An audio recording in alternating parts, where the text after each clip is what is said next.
8 avril 1943, 8200 mètres au-dessus de Comines, France. Le masque à oxygène ne pouvait dissimuler le sourire narquois de l'oberlieutenant Rolf Hermichen, alors qu'il observait les silhouettes disgracieuses gravissant laborieusement vers sa formation à travers la verrière cristalline de son Focke-Wulf 190-5.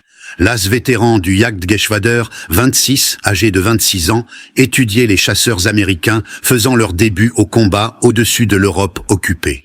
« Les Américains nous ont envoyé des bouteilles de lait volantes », transmit-il à son ailier, incapable de réprimer son rire à la vue des énormes républiques P-47 Thunderbolt luttant pour prendre de l'altitude. En dessous d'eux, 16 P-47C Thunderbolt du 4e groupe de chasse grimpaient lourdement en formation serrée. Leur moteur, Pratt & Whitney R2800 Double Wasp de 2000 chevaux peinant contre leur poids de 7 tonnes.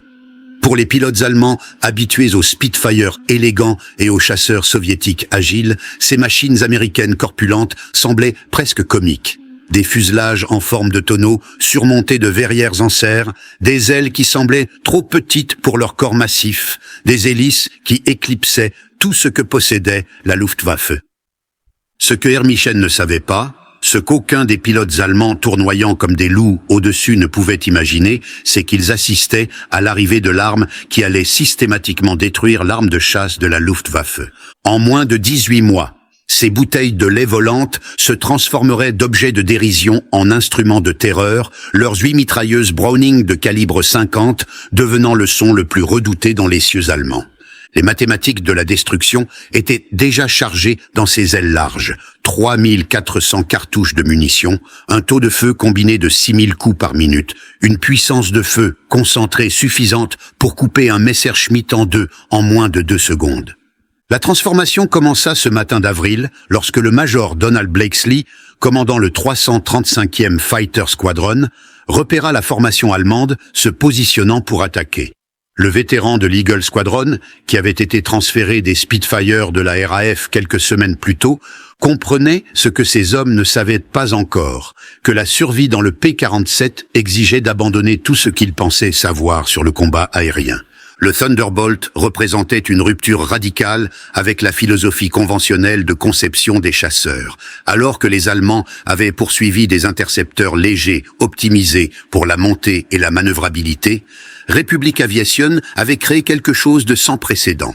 Un mastodonte de haute altitude qui utilisait la masse, la puissance et la puissance de feu pour redéfinir les règles de la guerre aérienne.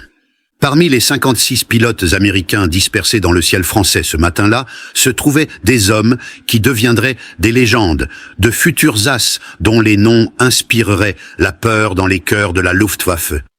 Mais le 8 avril 1943, ils étaient des novices dans une machine non testée, faisant face à la force de chasse la plus expérimentée au monde. Les Allemands combattaient continuellement depuis 1939 avec des vétérans de la Pologne, de la France, de la Grande-Bretagne et de la Russie.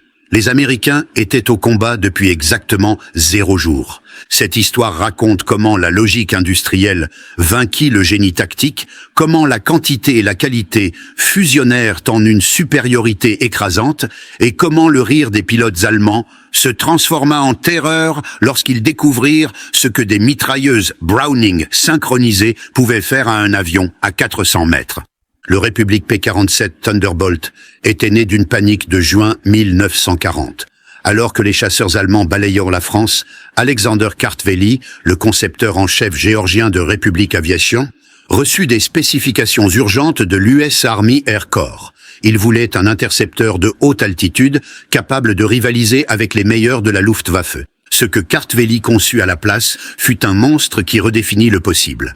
Ce sera un dinosaure, admit Kartveli à son équipe de conception, mais ce sera un dinosaure avec de bonnes proportions.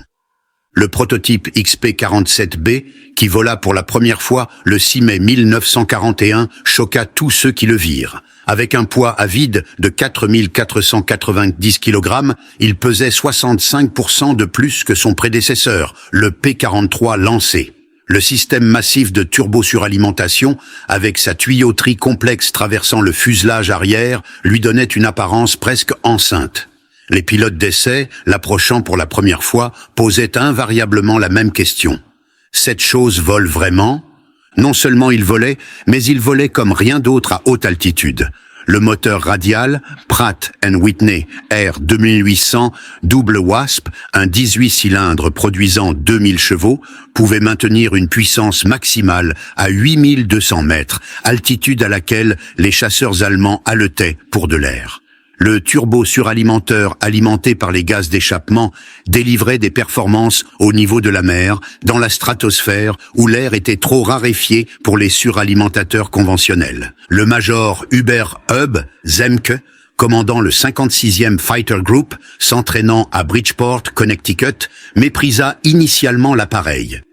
Son unité perdit 18 pilotes et 41 avions dans des accidents d'entraînement entre septembre 1942 et janvier 1943. Le P-47 tua plus d'Américains à l'entraînement que d'Allemands dans les premiers mois de combat. Il faisait des tonneaux à l'atterrissage, des roulis de couple au décollage et piquait avec un tel enthousiasme que les pilotes découvrirent la compressibilité, leurs commandes gelant lorsque des ondes de choc se formaient sur les ailes. Mais ceux qui le maîtrisaient découvrirent quelque chose d'extraordinaire. Le lieutenant Robert Johnson, un garçon de ferme de l'Oklahoma qui deviendrait l'un des principaux as américains avec 27 victoires, décrivit son premier vol. C'était comme s'attacher à une locomotive. La puissance était incroyable. Vous ne le pilotiez pas, vous le pointiez. Les premières rencontres au combat en avril et mai 1943 confirmèrent tous les préjugés allemands. Les P-47 ne pouvaient pas virer avec les Focke-Wulf 190, ne pouvaient pas monter avec les Messerschmitt 109, ne pouvaient pas égaler leur maniabilité agile à moyenne altitude. Les pilotes de la Luftwaffe développèrent rapidement des tactiques pour exploiter ces faiblesses, attaquant par en dessous où les lourds Thunderbolt peinaient, forçant des combats tournoyants où l'agilité importait plus que la puissance de feu. L'Hauptmann Joseph Pips Priller, officier commandant du Jagdgeschwader 26, rapporta au quartier général après sa première rencontre « Le nouveau chasseur américain est de la viande pour l'abattoir. Il vole comme un camion, tourne comme un train de marchandises et monte comme une vache enceinte. Nos garçons les appellent Indianer, des cibles grasses prétendant être des guerriers. » Les statistiques semblaient confirmer la confiance allemande. Durant leurs premiers mois d'opération, les groupes de chasse américains perdirent 14 Thunderbolt pour seulement 3 victoires allemandes confirmées. La RAF, observant depuis ses escadrons de Spitfire, suggéra discrètement que les Américains pourraient reconsidérer leur choix de monture. Les pilotes britanniques plaisantaient que la meilleure manœuvre d'évasion dans un P-47 était de se détacher et de courir autour du cockpit spacieux. Mais quelque chose d'étrange se produisait lors de ces premières rencontres que le renseignement allemand ne remarqua pas. Les P-47 qui étaient abattus avaient absorbé des punitions incroyables avant de tomber. Un appareil revint d'une mission du 4 mai avec 21 impacts de canon et plus de 100 impacts de mitrailleuses. Des dommages qui auraient désintégré un Messerschmitt ou un Spitfire. L'énorme moteur radial, dépourvu de système de refroidissement vulnérable, haussait les épaules face à des impacts qui auraient arrêté net un chasseur à refroidissement liquide. Plus significativement, lorsque les P-47 parvenaient à pointer leurs armes sur la cible, les résultats étaient catastrophiques. La batterie d'armes des Thunderbolt créait une zone de convergence de destruction que les pilotes allemands n'avaient jamais connue. Contrairement aux armes de calibre fusil des chasseurs du début de la guerre ou aux canons avec des munitions limitées, le chasseur américain pouvait maintenir un feu soutenu pendant plus de 30 secondes, une éternité en combat aérien. L'événement qui commença à changer les perceptions allemandes se produisit le 26 juin 1943 au-dessus de Laval, France. Il impliquait le sous-lieutenant Robert S. Johnson du 61 Fighter Squadron et une rencontre qui deviendrait légendaire des deux côtés du conflit. La formation de Johnson de 48 P-47 revenait d'une mission d'escorte lorsqu'elle fut surprise par 16 Focke-Wulf 190 du Jagdgeschwader 26 mené par l'Hauptmann Wilhelm Ferdinand Wutz Galland, frère cadet du célèbre Adolf Galland. Les Allemands exécutèrent une attaque parfaite, piquant depuis le soleil avec un avantage de vitesse écrasant. Le Thunderbolt de Johnson, volant à l'arrière de la formation, fut pris dans le feu croisé de multiples attaquants, subissant des dommages catastrophiques dans les premières secondes du combat. 2 obus de 20 mm explosèrent sur son appareil. La verrière vola en éclats, du fluide hydraulique gicla dans le cockpit, le capot moteur fut arraché et un feu éclata derrière le tableau de bord. Johnson, blessé au nez et à la jambe par des éclats d'obus et de balles, tenta de s'éjecter, mais découvrit que la verrière était coincée. Un obus de 20 mm avait explosé dans le rail de la verrière, le soudant fermé. Il était piégé dans un avion mourant à 8200 mètres. Ce qui se produisit ensuite défia toutes les hypothèses sur la tolérance aux dommages au combat. Malgré l'absence de visibilité vers l'avant à travers le pare-brise couvert d'huile, un moteur à peine fonctionnel qui tremblait violemment et des commandes qui ne répondaient que par intermittence, Johnson parvint à stabiliser l'appareil et à le pointer vers l'Angleterre. Le P-47 continua de voler avec des dommages qui auraient réduit tout autre chasseur à l'état de débris tombant. Puis ce fut pire. Un Focke-Wulf 190 solitaire, piloté par un pilote inconnu du 2e escadron du JG-26, découvrit le Thunderbolt estropié se traînant vers la Manche à moins de 270 km/h. Des recherches historiques n'ont jamais identifié de manière définitive ce pilote, bien que plusieurs noms aient été proposés sur la base des rapports de combat allemands de ce jour. Ce qui suivit fut l'une des rencontres les plus extraordinaires de l'histoire de la guerre aérienne. Le pilote allemand se positionna derrière le P-47 de Johnson et ouvrit le feu avec ses 4 canons de 20 mm et ses 2 mitrailleuses de 13 mm. Johnson, incapable d'éviter, ne pouvait que se blottir derrière sa plaque de blindage et prier. Le Thunderbolt absorba la totalité de la charge de munitions des canons. Puis, l'Allemand se repositionna et tira à nouveau, cette fois avec seulement ses mitrailleuses. Les munitions des canons épuisées, le pilote allemand se plaça à côté, fixant avec incrédulité l'épave volante. Johnson pouvait voir son visage clairement, jeune, blond, son expression passant de la confiance à la confusion, puis à quelque chose approchant la peur. L'Allemand se repositionna et vida ses munitions de mitrailleuses restantes dans le Thunderbolt. Pourtant, il volait toujours. Il se remit à côté, secoua la tête avec une apparente stupéfaction, fit un salut informel et s'écarta, probablement à court de munitions. Le P-47 de Johnson atterrit à Manston avec son moteur lâchant sur la piste. Le chef mécanicien arrêta de compter les impacts de balles après en avoir atteint 200. Un obus de canon avait explosé à quelques centimètres de la tête de Johnson. Un autre avait détonné contre la plaque de blindage derrière son siège. Le moteur avait pris des impacts directs. Les câbles de commande étaient partiellement sectionnés.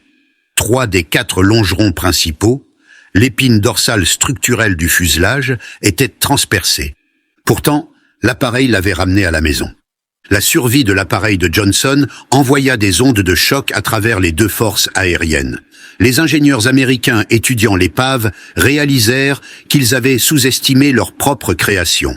Le renseignement allemand recevant les rapports de combat de la 2e section du JG-26 refusa initialement d'y croire.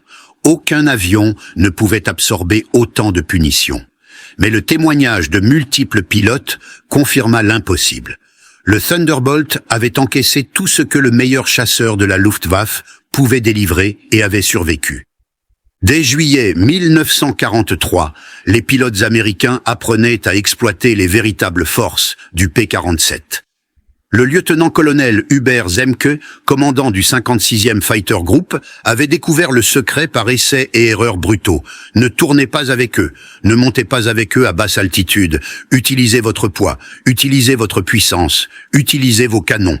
Le poids massif du Thunderbolt, initialement vu comme un désavantage, devint une arme.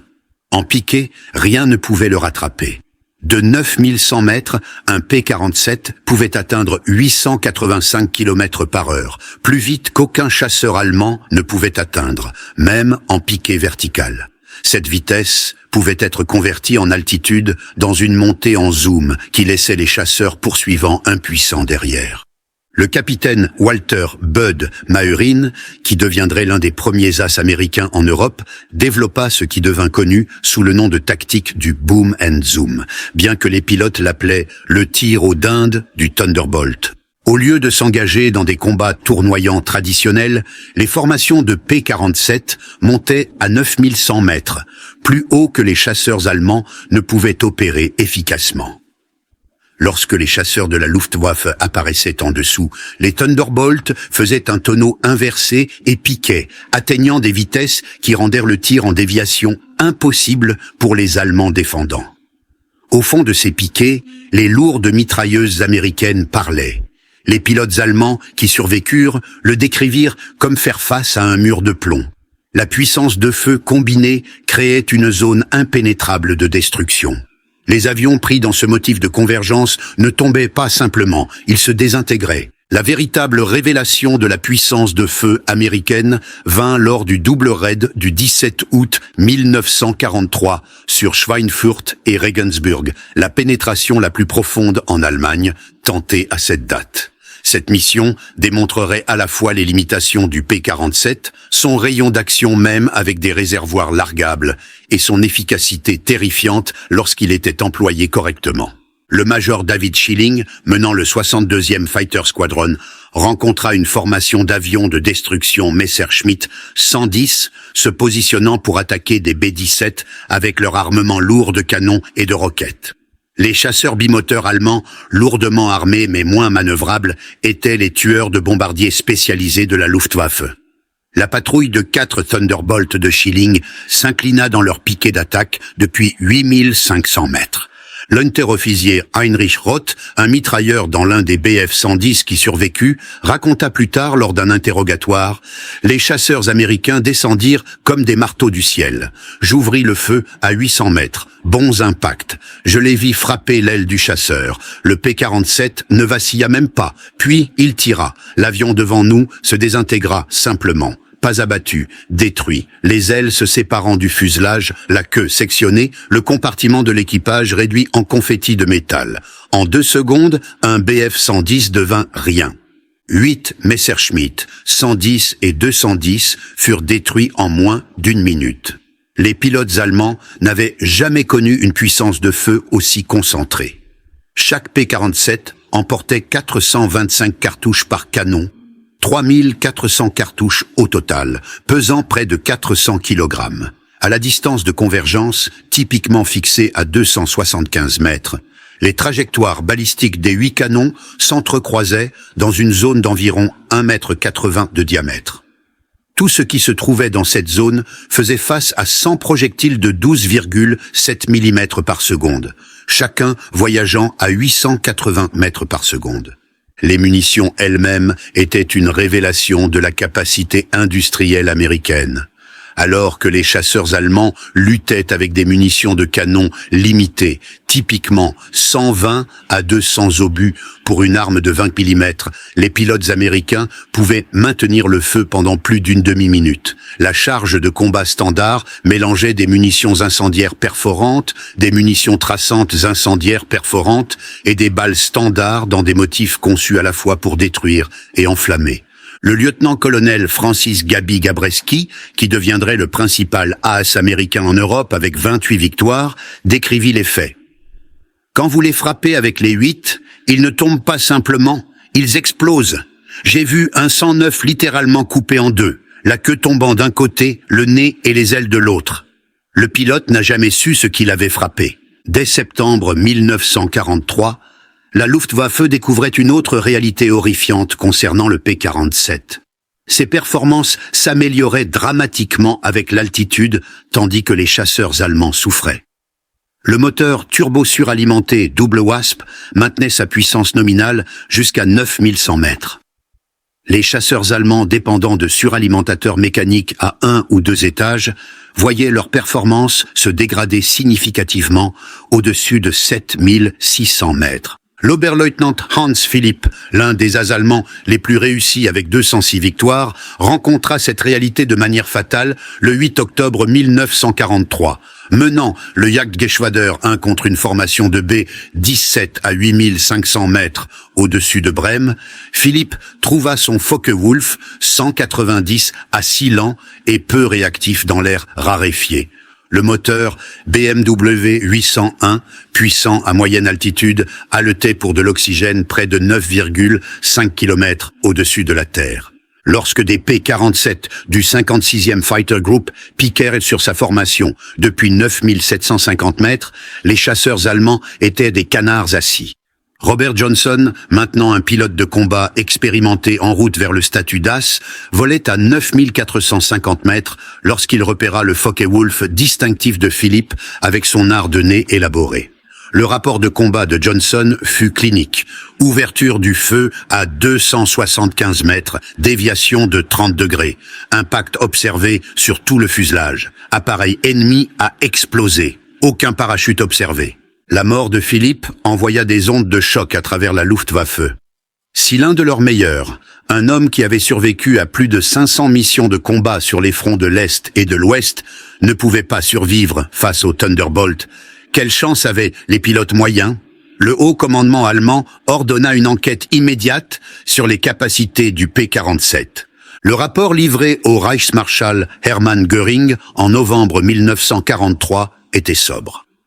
Le plafond opérationnel du Thunderbolt dépassait 12 800 mètres, plus haut qu'aucun chasseur allemand ne pouvait atteindre. Sa vitesse en piqué approchait la barrière du son. Son blindage incluait une plaque d'acier de 10 mm derrière le pilote, un pare-brise en verre pare-balles de 13 mm et des plaques de déviation blindées autour du moteur. Plus inquiétant encore, sa construction robuste lui permettait d'absorber des dommages qui auraient détruit 3 chasseurs conventionnels et de rentrer quand même à la maison. En janvier 1944, une nouvelle variante du P-47 commença à arriver en Angleterre qui achèverait la transformation de risée en cauchemar. Le P-47D-22 comportait une hélice hydraulique Hamilton standard à pales en forme de pagaie de 4 mètres de diamètre, avec des pales à corde large qui mordaient dans l'air comme de massives rames. L'amélioration du taux de montée fut immédiate et dramatique. Là où les premiers Thunderbolt montaient à un taux anémique de 670 mètres par minute au niveau de la mer, les variantes à pales en pagaie pouvaient atteindre 910 mètres par minute, égalant ou dépassant les chasseurs allemands à la plupart des altitudes. L'énorme hélice améliorait également l'accélération, permettant au P-47 d'accumuler de l'énergie plus rapidement en vol horizontal.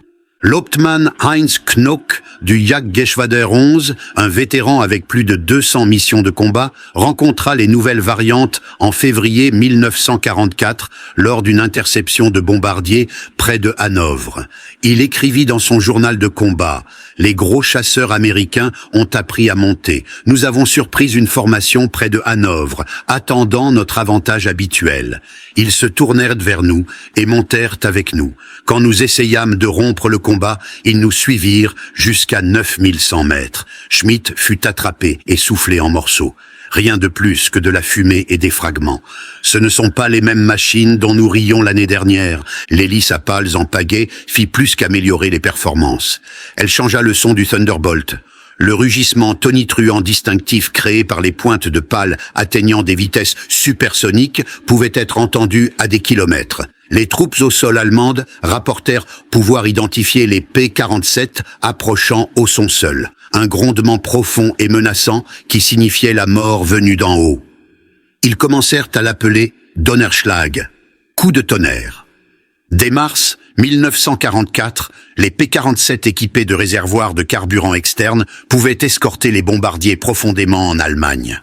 La configuration standard emportait 2 réservoirs d'ailes de 410 litres ou un réservoir ventral de 280 litres, étendant le rayon d'action à plus de 1600 km. Avec l'hélice à pales en pagaie, fournissant des performances améliorées même lorsqu'elle était chargée, les Thunderbolt pouvaient combattre à armes égales immédiatement après avoir largué les réservoirs. La réponse de la Luftwaffe fut de se concentrer sur les bombardiers, espérant infliger suffisamment de pertes pour arrêter la campagne diurne américaine.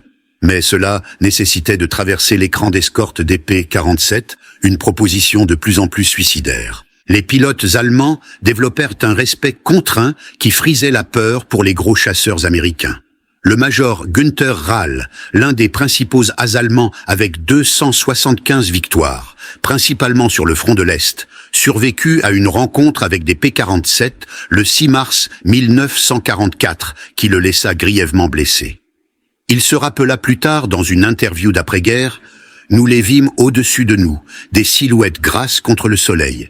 Quelqu'un rit et dit « Voici les cochons volants ». Personne ne riait 30 secondes plus tard. Ils descendirent comme une avalanche, plus vite que nous ne pouvions réagir. La première passe détruisit 3 de nos chasseurs, simplement disparus, transformés en débris enflammés. Leurs canons ne tiraient pas par rafales comme les nôtres. Ils déversaient des flots solides de feu. Se faire prendre dans ce flot signifiait une mort instantanée. Les missions d'escorte révélèrent un autre avantage du P-47, l'endurance. Alors que les chasseurs allemands opéraient à des régimes de puissance maximale qui consommaient rapidement du carburant, les gros radios américains pouvaient croiser efficacement à haute altitude. Les Thunderbolt pouvaient rester avec les bombardiers pendant des heures, faisant tourner la couverture supérieure tout en conservant suffisamment de carburant pour le combat et le retour. Alors que de plus en plus de P-51 Mustang arrivaient pour reprendre les missions d'escorte à long rayon d'action au printemps 1944, les unités de P-47 se concentrèrent de plus en plus sur l'attaque au sol, un rôle qui les rendrait les avions les plus redoutés de l'arsenal allemand. La transition commença sérieusement en avril 1944, alors que les Alliés se préparaient à l'invasion de la France. La batterie de mitrailleuses lourdes des Thunderbolt s'avéra tout aussi efficace contre les cibles au sol. Les munitions incendiaires perforantes, standards, pouvaient pénétrer le blindage supérieur de la plupart des véhicules allemands, tandis que le simple volume de feu pouvait détruire des cibles molles en quelques secondes. Une rafale de 2 secondes plaçait 160 projectiles de 12,7 mm dans une zone cible de la taille d'un camion. Mais c'est l'ajout de bombes et de roquettes qui transforma le P-47 en un véritable monstre multirôle. La variante D-25 pouvait emporter 2 bombes de 450 kg sous les ailes et une de 230 kg sous le fuselage, une charge de bombes égale au bombardier moyen du début de la guerre. Les variantes ultérieures ajoutèrent des supports de roquettes à longueur nulle pour 10 roquettes HVAR de 127 mm, chacune équivalente à un obus d'artillerie de 105 mm. L'Oberst Hans von Lück, commandant le 125e Panzergrenadier Régiment durant la campagne de Normandie, expérimenta les attaques au sol des P-47 de première main. Ils arrivaient bas, si bas que vous pouviez voir les visages des pilotes. Le son était terrifiant, les moteurs rugissant, les roquettes hurlant. Puis, le marteau de ces mitrailleuses lourdes. Une colonne de nos camions cessa simplement d'exister. 20 véhicules transformés en épaves enflammées en une seule passe. L'effet psychologique sur les hommes était dévastateur. Ils les appelaient « jabos », chasseurs-bombardiers. Mais c'était quelque chose au-delà de cela. C'était de l'artillerie volante, avec la précision de tireurs d'élite. Le 6 juin 1944, la Luftwaffe découvrit à quel point la balance du pouvoir avait basculé. Plus de 500 P-47 fournirent une couverture aérienne pour l'invasion, créant un parapluie impénétrable au-dessus des plages. Les chasseurs allemands essayant d'atteindre les zones de débarquement furent massacrés. L'Oberleutnant Wolfgang Fischer, du Jagdgeschwader 2, l'un des 3 seuls pilotes allemands à atteindre les plages ce jour-là, rapporta « Le ciel appartenait aux Américains. Des Thunderbolt étaient empilés du niveau de la mer à 9100 mètres. Nous essayâmes de percer à l'aube. 12 chasseurs de notre groupe. Je fus le seul à revenir. Les P-47 attendaient à chaque altitude. Vous ne pouviez pas monter au-dessus d'eux. Ne pouviez pas piquer en dessous. Leurs canons transformèrent nos chasseurs en pluie d'aluminium. Dans les semaines suivant le jour J, les P-47 détruisirent systématiquement les mouvements allemands en plein jour. Les statistiques étaient stupéfiantes. En juin seul, les Thunderbolt de la 9e Air Force revendiquèrent 650 et une locomotive, 3847 camions, 512 chars et véhicules blindés et 4553 véhicules tractés par chevaux détruits. La Wehrmacht fut forcée de ne se déplacer que la nuit, entravant sévèrement sa capacité à répondre aux avancées alliées. Les Allemands essayèrent tout pour contrer la menace du Thunderbolt. Ils renforcèrent le blindage des véhicules, déployèrent plus de canons anti-aériens, développèrent de nouvelles techniques de camouflage. Rien ne fonctionna. La combinaison de vitesse, de blindage et de puissance de feu des P-47 les rendait presque impossibles à arrêter. Même les redoutés canons de 88 mm anti-aériens luttaient pour suivre les chasseurs rapides à basse altitude. Alors qu'il dévastait l'Europe, le P-47 prouvait simultanément sa valeur dans le théâtre du Pacifique. Le 348 Fighter Group, opérant depuis la Nouvelle-Guinée, découvrit que les qualités du Thunderbolt étaient parfaitement adaptées aux vastes distances et conditions difficiles de la guerre du Pacifique. Le colonel Neil Kirby, commandant le 348e, développa des tactiques spécifiques pour le Pacifique. Le 11 octobre 1943, Kirby mena 4 P-47 contre 40 appareils japonais au-dessus de Wewak, abattant 6 avions ennemis lui-même lors d'une seule mission, lui valant la Medal of Honor. Les Japonais, habitués à combattre des chasseurs américains agiles mais fragiles, n'étaient pas préparés à la combinaison de puissance de feu et de durabilité du P-47. L'as japonais Saburo Sakai, qui rencontra des P-47 au-dessus de la Nouvelle-Guinée, écrivit plus tard « Nous les appelions des monstres. Nos canons de 20 mm, qui pouvaient détruire un P-40 avec quelques impacts, semblaient n'avoir aucun effet. Je plaçais des douzaines d'obus dans un Thunderbolt et le regardais s'envoler. Leur tir de retour était terrifiant. Des flots de balles lourdes qui déchirèrent les avions. Le P-47N, développé spécifiquement pour le Pacifique, comportait une capacité de carburant accrue avec des ailes mouillées contenant 350 litres chacune, étendant le rayon d'action à 3780 km. Cette variante escorterait les B-29 jusqu'au Japon, prouvant que le chasseur à courte portée de 1943 avait évolué en une véritable arme à long rayon d'action. Peut-être que la justification ultime de l'évolution du P-47 vint de ses rencontres avec les chasseurs à réaction allemands. Le Messerschmitt Me 262, avec sa vitesse maximale de 870 km/h, aurait dû être intouchable par les chasseurs à hélice. Mais les pilotes de Thunderbolt découvrirent qu'ils pouvaient attraper les jets dans 2 situations. Pendant le décollage et l'atterrissage, lorsque les jets étaient plus vulnérables, et dans des piquets à haute vitesse depuis l'altitude. Le 27 novembre 1944, le lieutenant-colonel John C. Babe, meilleur du 352 Fighter Group, devint l'un des premiers pilotes à abattre un Me 262 avec un P-47.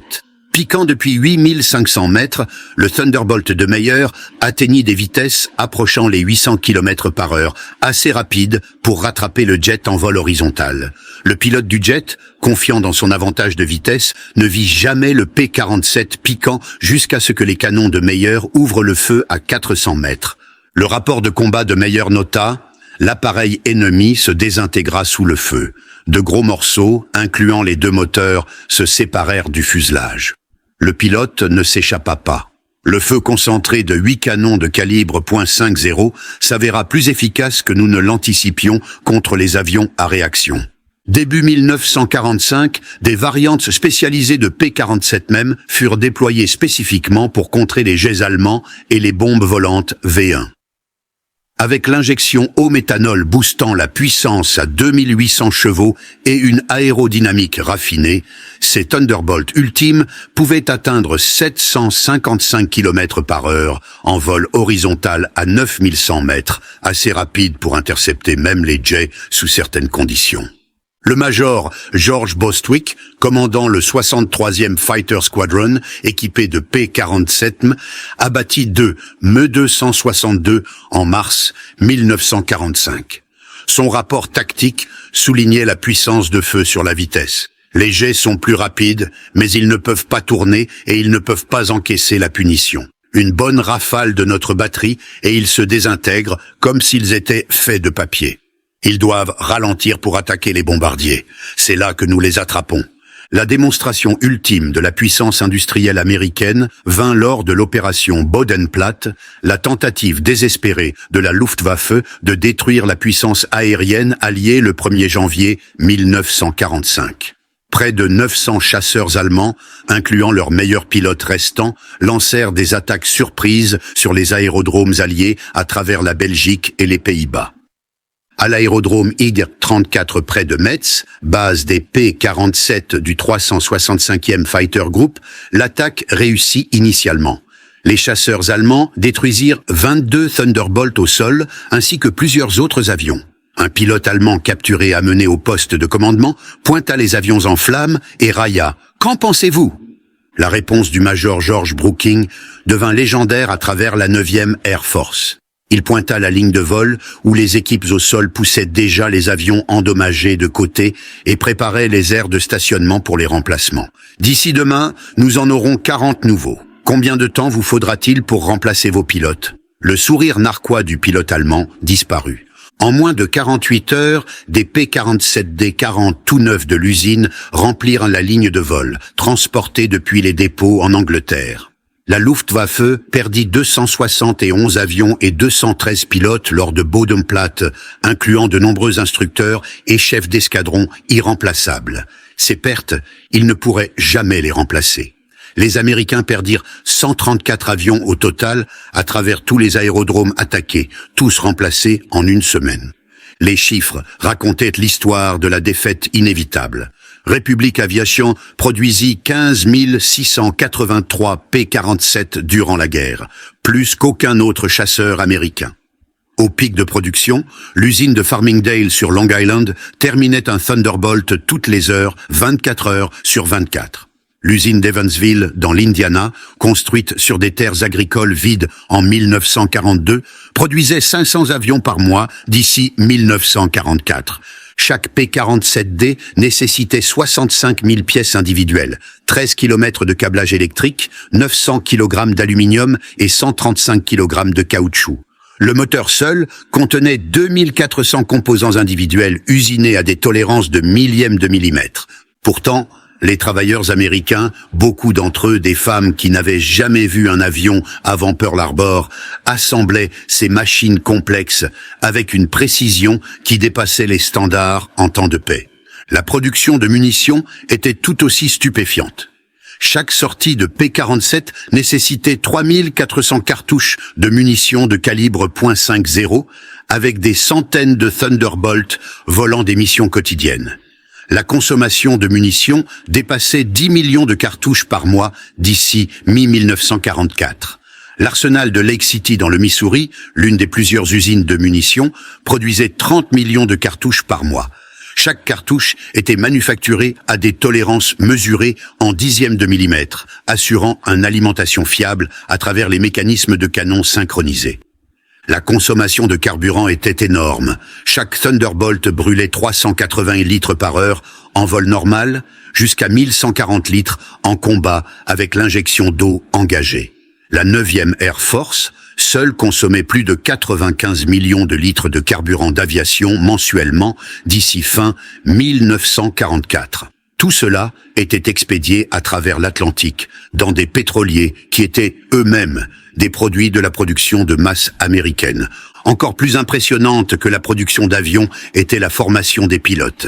D'ici 1944, les États-Unis diplômaient 30 000 pilotes annuellement de la formation avancée, plus que l'Allemagne n'en avait formé durant toute la guerre. Chaque pilote de P-47 recevait un minimum de 400 heures de formation en vol avant d'entrer au combat, incluant 100 heures dans des chasseurs avancés. Les pilotes allemands, en contraste, entraient au combat avec moins de 100 heures de temps total à la fin de la guerre. La qualité se voyait au combat. Les pilotes américains arrivaient en Europe formés au vol en formation, à la navigation aux instruments, au tir et aux tactiques. Ils s'étaient entraînés contre des avions allemands capturés, comprenant les capacités et limitations de leur ennemi. Ils connaissaient les systèmes de leur avion intimement, ayant étudié des manuels techniques que les pilotes allemands ne recevaient jamais. Le sous-lieutenant Eugene Roberts, arrivant en Angleterre en septembre 1944, illustra l'avantage de la formation américaine. J'avais 420 heures dans mon carnet de vol, incluant 75 heures dans le P-47. J'avais tiré sur des cibles remorquées, pratiqué le tir en déviation, étudié des films de caméras de canon de combat réels. Ma première mission, je savais exactement quoi faire. Le pilote allemand que je confrontais n'avait pas pu avoir la moitié de mon expérience. Ce n'était même pas un combat équitable.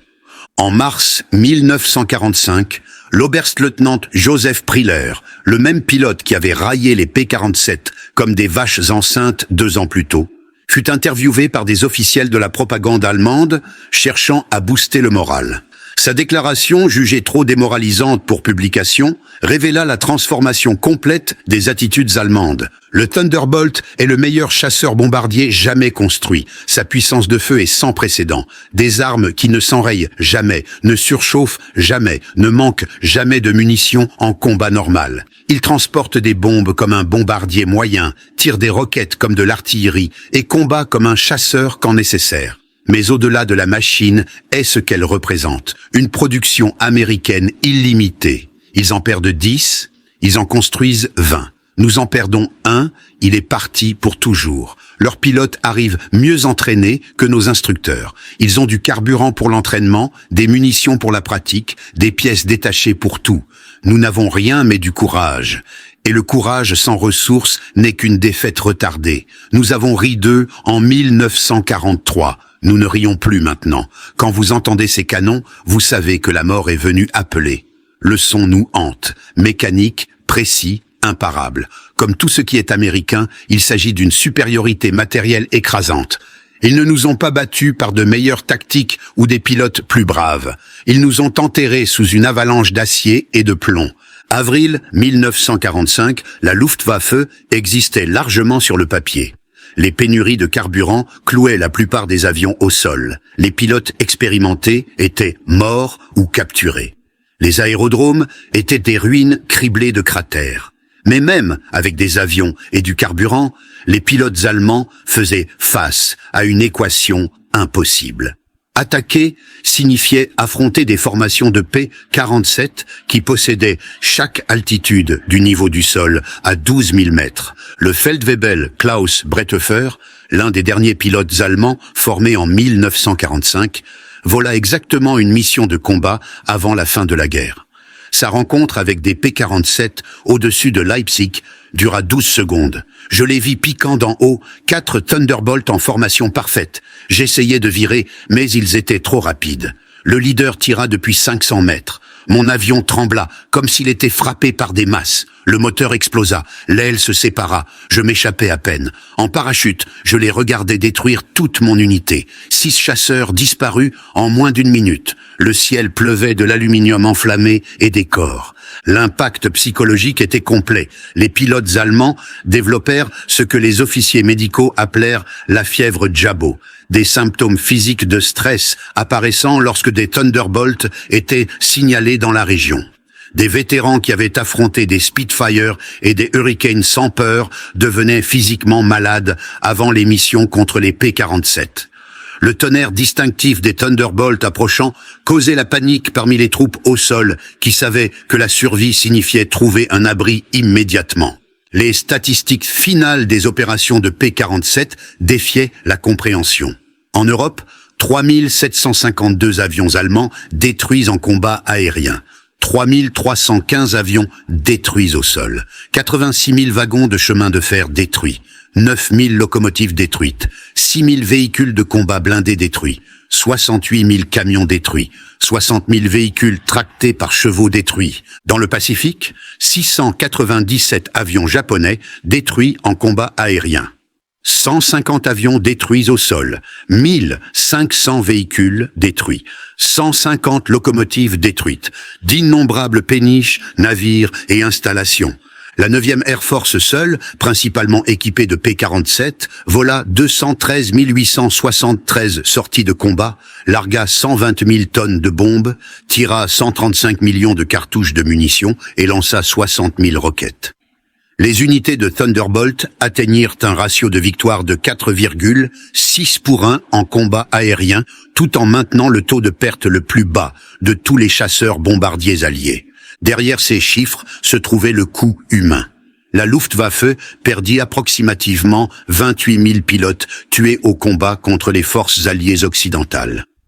Beaucoup tombèrent sous le feu concentré des mitrailleuses lourdes américaines. Chaque perte représentait des années de formation que l'Allemagne ne pourrait jamais remplacer. À la fin de la guerre, le pilote de chasse allemand moyen avait moins de 30 heures d'expérience de combat. Le pilote de P-47 moyen en avait plus de 200. Au centre d'interrogation de la Luftwaffe à Oberursel, les pilotes alliés capturés étaient interrogés par le renseignement allemand. Les archives capturées en 1945 révélèrent les évaluations allemandes des avions alliés.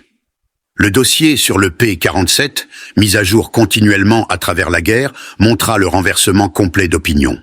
Avril 1943, grand chasseur non manœuvrable, inférieur aux types allemands dans tous les paramètres de performance excepté la vitesse en piqué. Armement de mitrailleuses insuffisant contre les chasseurs armés de canons. Évaluation, menace minimale. Décembre 1943. Performance exceptionnelle à haute altitude. Résistance structurelle extrême, puissance de feu de plus en plus problématique. Les pilotes montrent des tactiques améliorées. Évaluation, menace significative au-dessus de 7600 mètres, juin 1944. Chasseur bombardier dominant, supérieur à tous les types allemands au-dessus de 6100 mètres. Puissance de feu dévastatrice contre tous les types de cibles. Résistance structurelle rend l'abattage extrêmement difficile. Évaluation, menace critique à toutes les altitudes. Mars 1945, meilleur chasseur bombardier de la guerre. Combinaison de puissance de feu, durabilité et performance inégalée, qualité des pilotes exceptionnelle. Évaluation, insurvivable en engagement direct. En 1985, lors d'une réunion de pilotes de chasse allemands et américains à Phoenix, Arizona, d'anciens adversaires se rencontrèrent en paix. Le général-lieutenant Adolf Galland, ancien chef de l'arme de chasse de la Luftwaffe, fut interrogé sur le P-47. Sa réponse, enregistrée sur vidéo, captura la transformation complète. Nous avons fait une terrible erreur en 1943. Nous avons vu ce gros chasseur lourd et nous avons ri. Les Américains ne comprennent pas le combat aérien, avons-nous dit. Ils ont construit un bombardier et l'ont appelé un chasseur. C'est nous qui ne comprenions pas. Les Américains n'ont pas essayé de construire un chasseur européen. Ils ont construit un chasseur américain conçu autour de la production, de la puissance de feu et de la survie. Ils comprenaient que dans une guerre d'attrition, l'avion qui pouvait prendre la punition et délivrer une puissance de feu dévastatrice gagnerait. Ils avaient raison. La première fois que j'ai piloté un P-47 capturé après la guerre, j'ai tout compris. La puissance était incroyable. Il montait comme s'il tombait vers le haut. Le cockpit était confortable, la visibilité excellente, les commandes précises. C'était un avion de pilote enveloppé dans du blindage. Mais ce qui m'a vraiment impressionné, c'est de réaliser que l'Amérique a construit plus de 15 000 de ces machines complexes tout en menant une guerre sur 2 océans. Chacun nécessitait un moteur plus complexe que tout ce que l'Allemagne produisait. Pourtant, il les construisait plus vite que nous ne pouvions construire des chasseurs simples. C'est à ce moment que j'ai su que nous n'avions jamais eu aucune chance. Ces canons, nous les appelions le piano de Roosevelt à cause du son qu'ils produisaient. Une fois que vous aviez entendu ce son, vous ne l'oubliez jamais. Beaucoup de mes amis l'ont entendu pour la dernière fois. Le P-47 n'a pas simplement vaincu la Luftwaffe, il l'a détruite.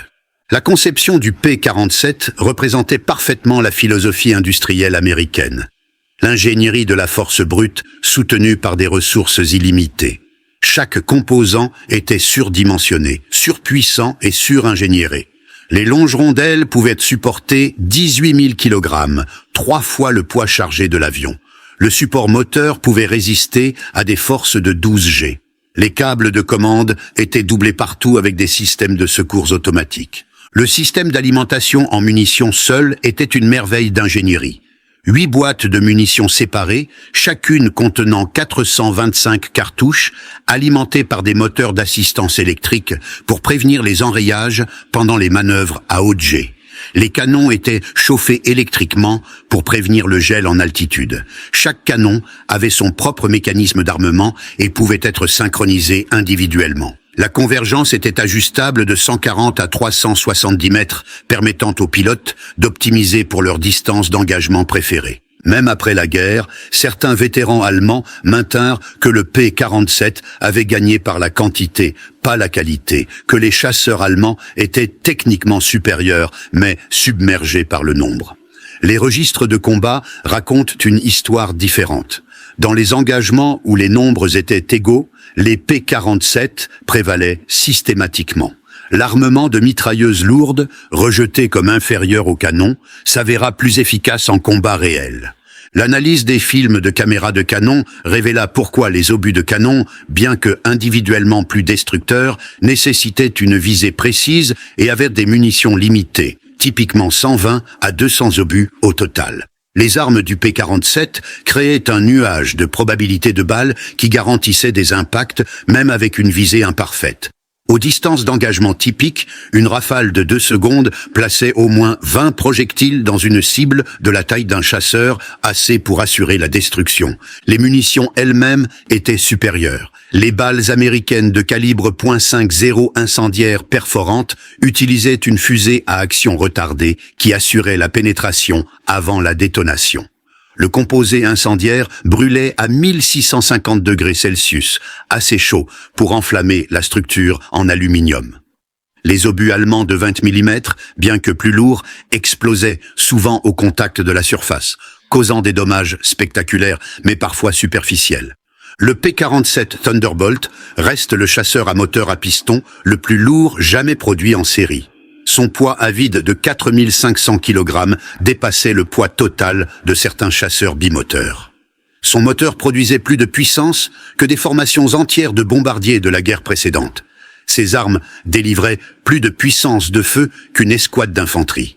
Pourtant, il était construit par milliers, piloté par des gamins à peine sortis du lycée et maintenu dans des conditions de combat par des mécaniciens qui apprenaient leur métier en semaine.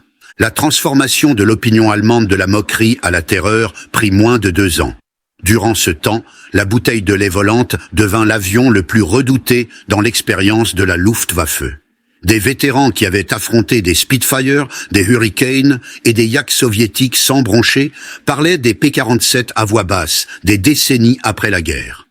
Au musée de l'United States Air Force à Dayton, Ohio, un P-47D restauré se tient parmi d'autres chasseurs légendaires. Son panneau liste les spécifications et les honneurs de bataille, mais la véritable histoire est racontée par une petite vitrine contenant des douilles de calibre 50 usagées et une bande de films de caméras de canon montrant un Focke-Wulf 190 se désintégrant sous le feu.